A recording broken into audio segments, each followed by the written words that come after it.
Greetings, this is Atma Bodha. Today is December 21st, 2021 at 12 p.m. noon.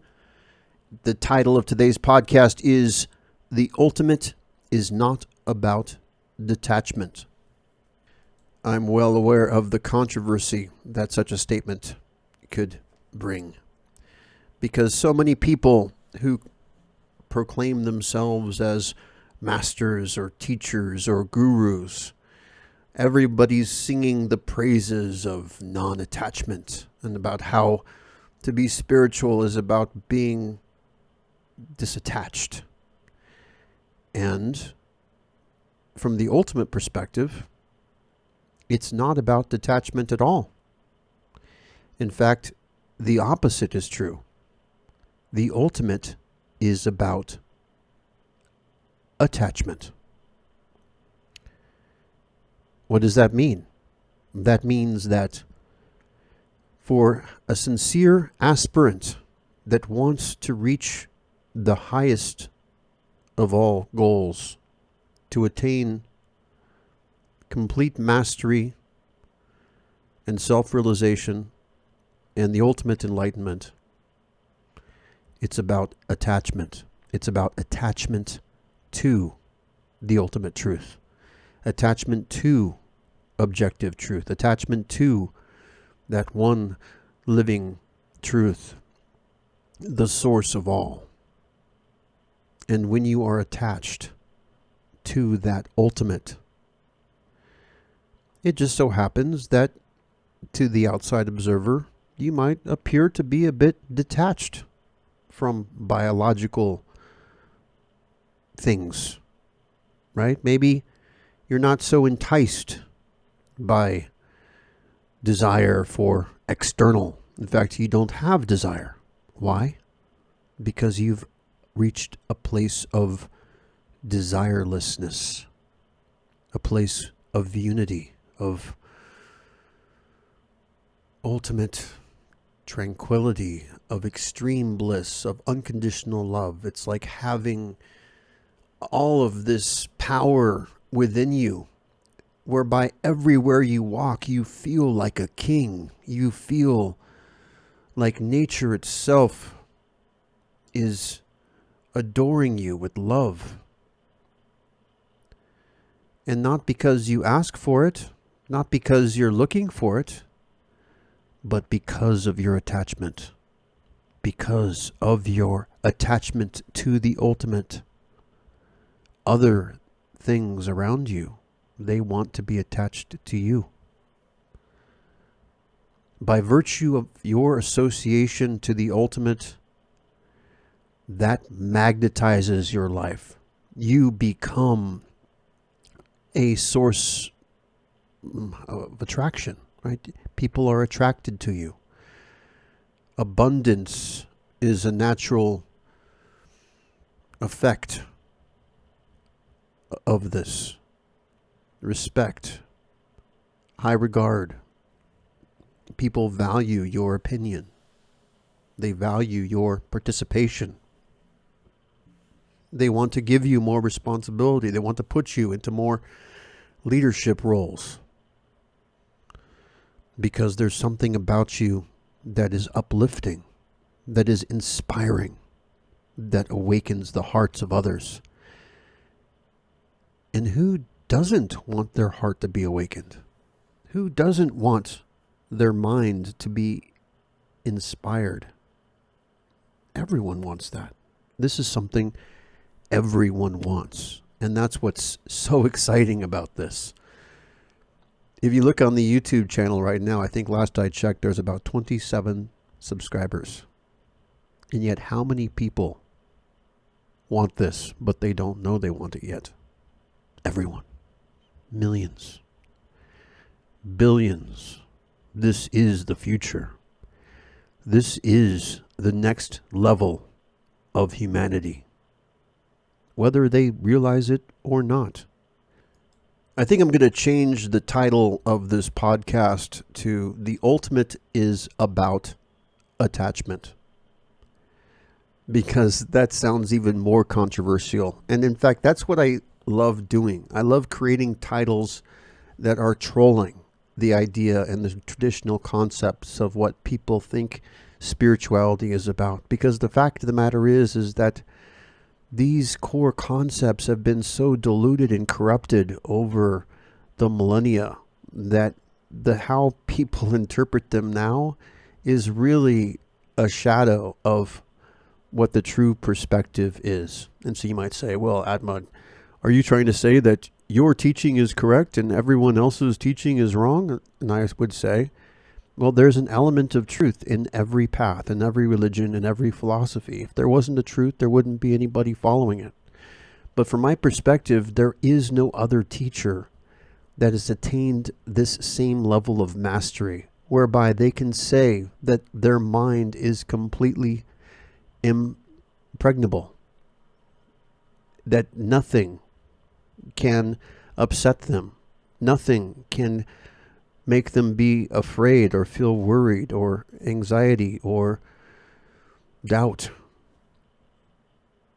And that is what is unique about what I represent, because I feel grateful and fortunate enough to have reached this place where my mind is in continuous communion with this ultimate truth all day long, every second of every day. This is a permanent state of enlightenment for me, and there's nothing that has the power to interrupt that. So, and I would love to meet someone else out there who can claim the same, that they have an impregnable mind, that they never feel fear, they never feel doubt, they never feel anxiety, they never feel desire, except, of course, you can feel these things through empathy with others, which is an entirely different thing, but that's voluntary. Like if I reach out and want to empathize with somebody, I can feel where they're at. If somebody writes a negative comment on Reddit, for example, I can feel that. I can feel that energy, whether it be toxic negativity or whatever. But I don't say these things to boast. The reason I would say these things is the same reason a doctor might say that he can be trusted because he's already performed brain surgery successfully on hundreds of patients. Or the same way a pro gamer might say, oh, you can trust my guidance on how to get to the next level because I've already been to that next level. In fact, I'm there right now. Or the same way a master violinist would give expert tips and say that you could trust her because she has already performed at the highest level in public respected concerts and symphonies. So the same thing is true with enlightenment. Of course, the difference being that there is no certificate or degree that goes into proving that you're enlightened. I mean, having a PhD in enlightenment is not the same as actually being enlightened. Now, in the future, hopefully there'll be a technology whereby they can measure your brain waves and they could say, oh, well, you're giving off so much gamma rays that you must be enlightened. Or maybe in the future they'll have some kind of Carillion photography, aura photography, whereby they can tell just from your photo the degree of spiritual mastery that you have. But until that point, the only thing that you can do as an individual is to trust your intuition and know that there is an energetic truth that you can experience through these energies around you. In fact, even in the words that you read, you can detect an energy. And that's something that science has not yet discovered. But certain books will do give off a certain level of energy. And you can try that by placing your fingers over the text of a spiritual book. And you can compare spiritual books just by how much your fingers can tingle when you're passing them over the words of different people.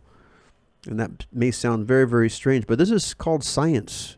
By doing experimentation like this is really the next level of where humanity is going, really, because there is detectable energy signatures of things. If you're sensitive, you can train yourself to be sensitive to this.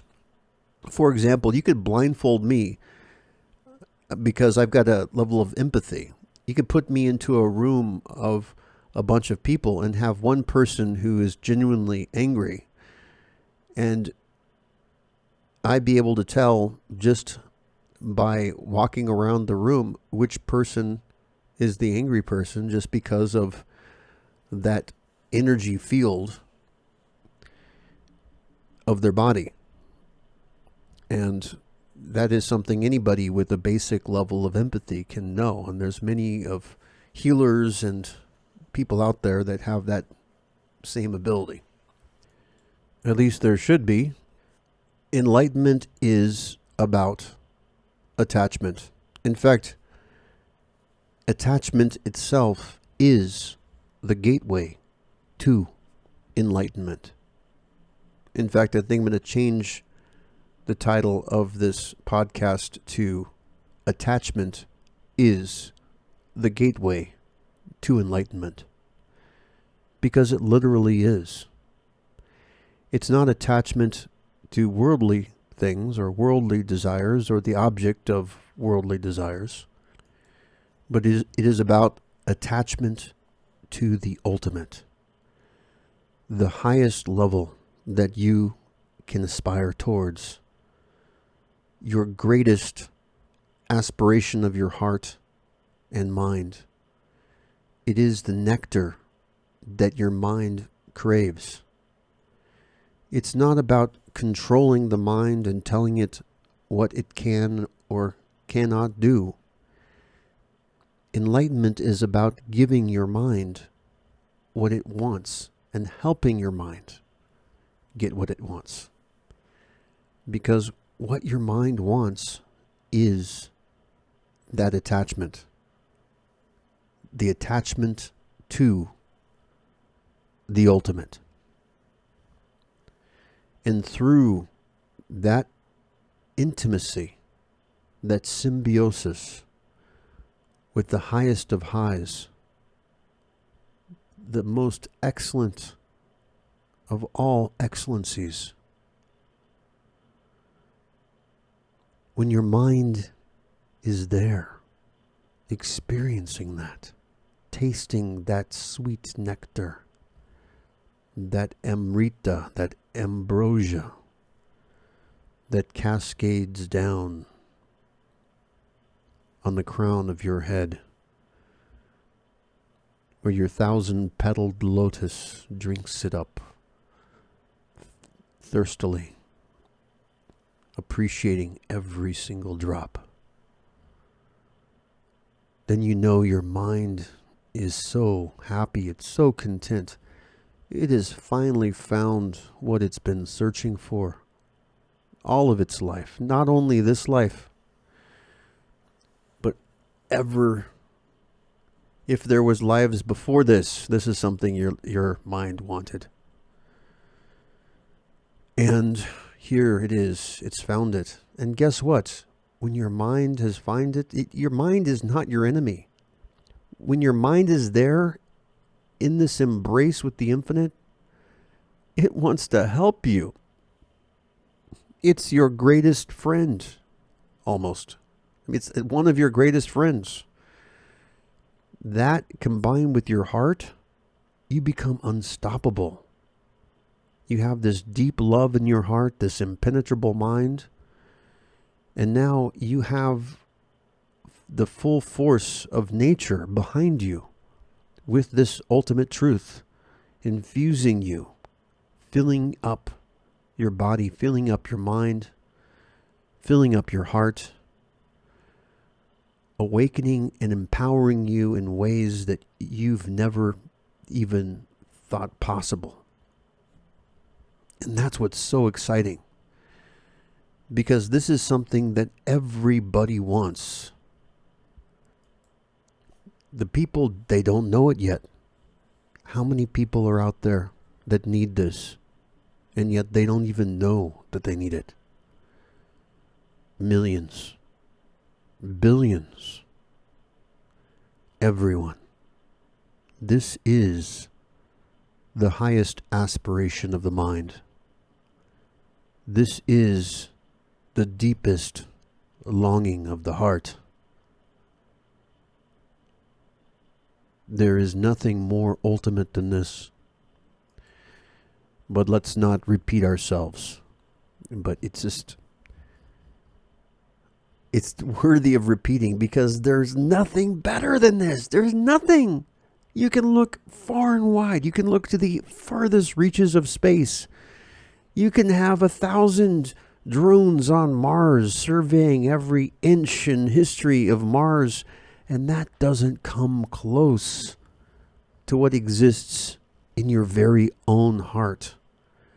That doesn't come close to what you can experience by aspiring to these ultimate heights, to experience absolute truth, objective truth. There's no worldly ambition higher than this. There's no goal in the history of humanity that is higher or deeper than this.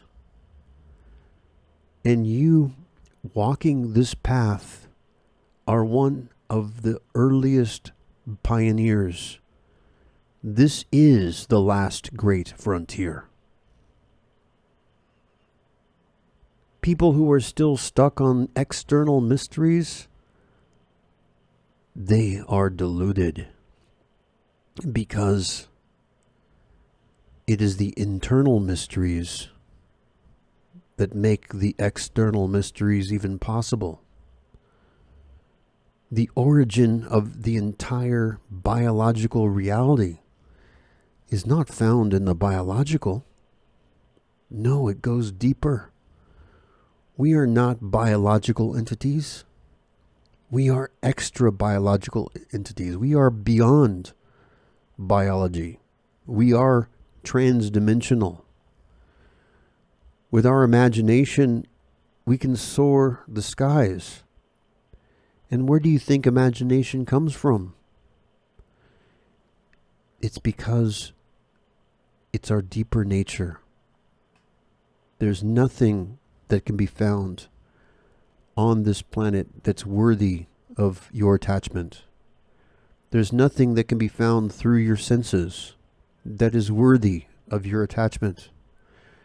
They're all beneath the capacity of your mind.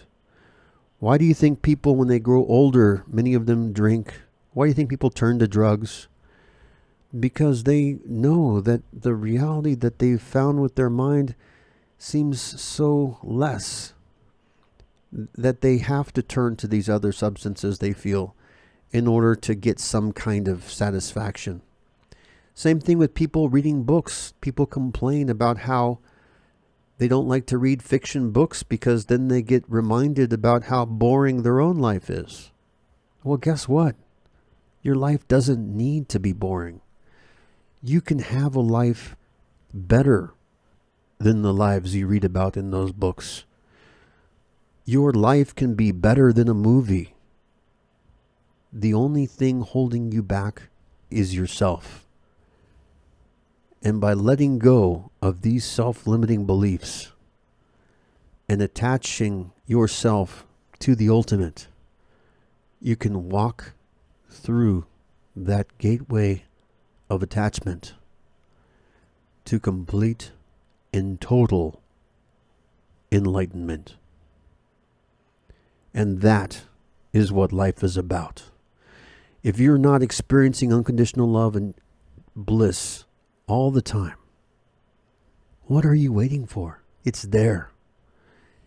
It's waiting for you to taste it. This is Atma Bodha signing off. Until tomorrow, have a great day.